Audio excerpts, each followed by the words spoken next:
excited and fired up about. I thought, the game went about as well as you could hope for. We knew South Carolina was playing their 5th game in 5 days, and certainly, they've gone through a lot of pitching. But I still credit our hitters. They went up there and they did the job. Kramer obviously got us off to a good start with his leadoff home run, and then got a runner on base, and Greg hit one out, and all of a sudden we're up 3-0, and we just didn't stop hitting, at least for 3 innings. I thought we swung the bats extremely well. Everybody in the lineup was contributing, and then of course you turn the ball over to Jared, and Jared's going to do what he does. Got himself another win, so I think that just leaves him one short of the school record for wins, and hopefully he'll pick that up next weekend in the regional and break it after that. It's just a really great thing, great experience for these kids that they get to go to bed at night knowing that tomorrow morning they're waking up and they're going to play for a championship. That just never gets old. We've done it already twice this year, 2 consecutive nights in Starkville. Last week we went to bed the first night knowing that the next day we're waking up and playing for a Western Division championship, and they got the job done. And that night then we went to bed knowing that if we won the next day we would win an SEC championship overall. So the more they get to practice that, the more they get in the right state of mind, the way that they can control their emotions and yet be, in the greatest focus and be able to go out and play well. So I think whenever you get an opportunity to play on championship day, it's a wonderful experience. So we got through it today, and now we're excited about playing either Florida or Arkansas tomorrow. All right, questions for the players first. Hannah Stevens, ESP Grading High School. Kramer, my question is, you had a stellar all-around performance in both basketball. When you're top of 7, you think you doubled to the cycle, or are you just taking new pitching in? No, I knew after 3rd at bat, one of my 4th attempted that the catcher, when I stepped up to the plate for my 5th at bat and top of the 7th, I was digging in, and the catcher was like, it'd be nice to see you hit a double here. And I was like, look back, I'm like, really? I knew. I mean, it's kind of, I don't think it's the same thing as a no-hitter where you don't talk about it. I mean, I think guys are kind of back in the back and saying something, and I knew, but I was just going up there trying to have a good swing. Unfortunately, I wasn't able to do it, but I'm just glad we got out of here. I hope the big money will play for a championship tomorrow. Kramer and Greg, what's the last week been like as an offense? I know you guys are doing something that hasn't been done since 2000. I think the biggest thing is, just coming out, we put an emphasis on scoring first. So we come out and we try and do that every game and kind of get the ball rolling early. And then we've had some great starting performances. They go out, get some quick outs and get us back in the dugouts, so we're allowed to swing, get us swinging the bats again. So, like I said, I think that's the biggest thing is we're putting an emphasis on scoring first. Yeah, I've been saying it for the last few weeks. I've been harping on it, but it really has made such a difference with having the emergence of Michael Papierski and Zach Watson in front of me there, turning over the lineup. It just keeps rallies going, and they started rallies for us, and I think that's been the difference in our lineup the last few weeks is those guys really swinging it that well and getting the ball rolling for us. Greg, back here in the cameras, was that the weirdest home run you ever hit? Kind of was and wasn't. And everybody in the crowd kind of gasped and and then all of a sudden it cheered. Yeah, it was. I got it towards the end. I mean, obviously I got a good piece of it, but I saw him go up on the wall and he didn't really react either way. So I saw Cole at the corner of my eye. I had to be careful not to pass him up in case he caught it. So like I said, it was a weird play. The outfielder didn't really react, so I wasn't too sure until he showed the glove and there was no ball. I was glad I was able to kind of just keep that rally going. In the front. Jared, obviously you'd rather have the run support than not have it, but does it become difficult to concentrate when there's an 11-run lead, I think, before you take the ball in the 3rd inning? Yeah, well, I definitely love runs. No doubt about that.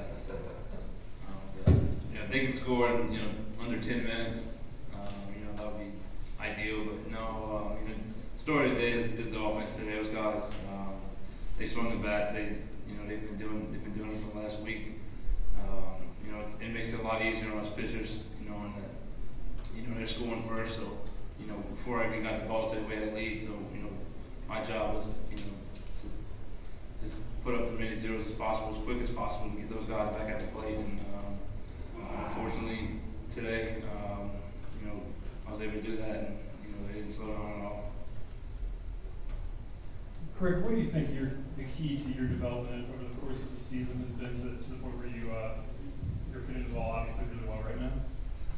The biggest thing is just knowing what type of hitter I am, and then trying to think along with the other team, you know, how they're going to pitch me, kind of what their game plan is, and what the situation of the game is, and then just formulating a plan and going up to the plate and sticking to that.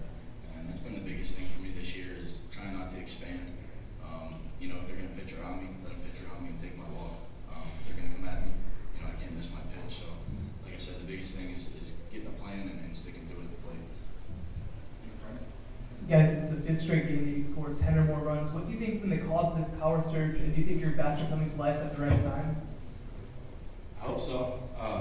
So far, so good. I think we've been swinging the bat really well. More than just the last 5 or 6 games. We've been, since Alabama, I think we swung the bat well. Even the midweek game we dropped, that still matters. I thought we're still swinging the bat well then. So I think hitting's contagious and confidence is contagious. And once one guy gets rolling, and then the next guy doesn't want to be the guy to get out. And you're seeing that people always ask you if hitting's contagious, but it really is, and we've seen that the last few weeks. And, we're having a good approach, and you got to credit Michael Gibbs. It's easy to criticize when things aren't going well, but people tend to forget about him when we're hitting the ball well like this. And that guy's been there all year, and he's been working with us, and we bought into his approach and everything he's done for us. So I give a lot of credit to Micah. My question for you, Jared, you know, expand upon your game plan going into this game. I mean, you were able to shut down the first 3 at-bats for South Carolina, who Carlos Cortez has been a threat this week. You know, what was your game plan going into this, and what was your strategy in being able to attack them so well? Yeah, so we faced them, 2 weeks ago, so very familiar with their lineup. I guess, fortunately for me, I'm left-handed. He's a left-handed hitter, so, I guess a little bit of advantage there. But, we kind of want to stay away from him because he's got a beautiful swing. He's a great hitter. And, I think he has a little bit more trouble with the ball away than he does, over the middle or end. So, just wanted to get ahead of him for sure. And when we did get ahead, make the pitch and get him out.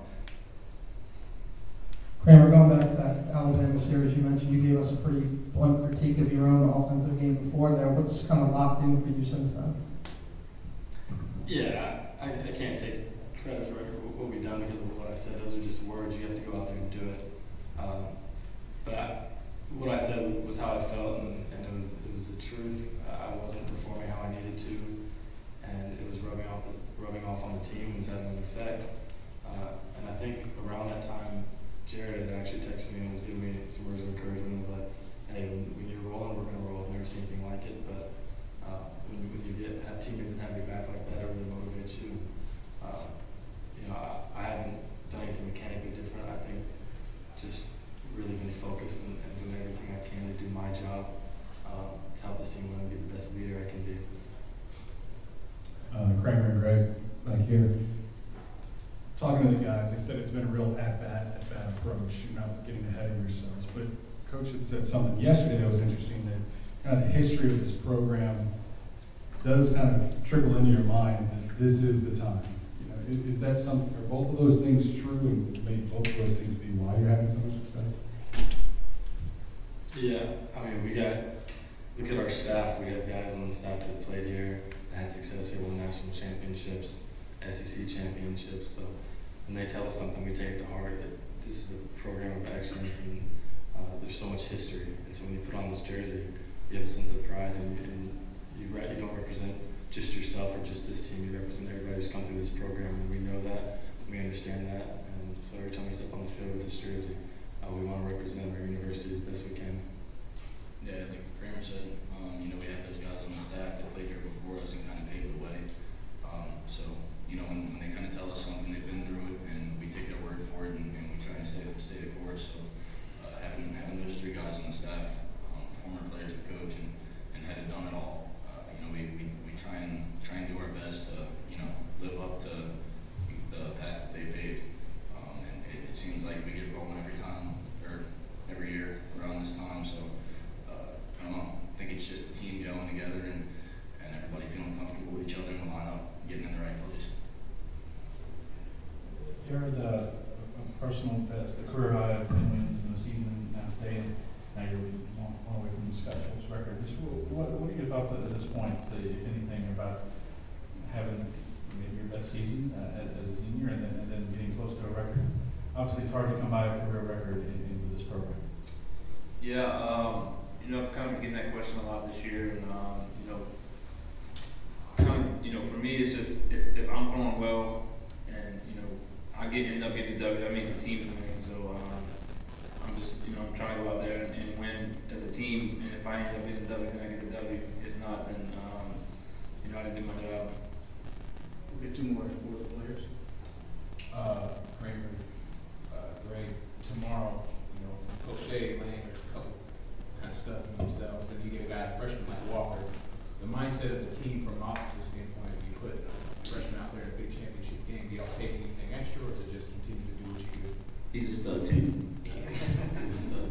Exactly what Jared said. It has nothing to do with him being a freshman. He has, whatever it is, 10 appearances on the year. You know, we don't call the freshmen and starting line of freshmen anymore. They have over 100 to 200 at bats. Eric has, you know, 10 whatever appearances, 15 appearances. So, you know, it's just another game for him. It's another game for us, and we got to go out and throw our best punch. Yeah, I think also getting to play in the championship game and having Eric on the mound is a great experience for him, because hopefully this isn't the last championship game we're going to be in. He's going to pitch in bigger games than even tomorrow. Tomorrow's the biggest game of the year so far, but just like Coach always tells us, at the end of the year, every game is the biggest game of the year. The next game is the biggest game of the year. So, and getting the experience tomorrow and the big atmosphere on national TV, SEC championship is going to be good in the long run for us when he has to pitch in the regional and hopefully super regional and so on after that. But we have all the confidence in the world in him. We're going to go out there and play good defense behind him. Today was, what's that word you always say? Aberration. Quote me on that. Today was an aberration defensively. We go out there and play our best defense behind Eric tomorrow, and he's going to pound the zone. Hopefully we'll come out with another championship. We'll get one more here. Was that the most vintage Poche moment of your career when you walked bases loaded and then recorded the out on the wild pitch? Yeah, It's making fun of me because I use that term all the time. I mean, that's exactly how we drew it up. Before the game, we was talking about it. I think I executed it perfectly. See, look, I got you, Dave. Anything else for the players?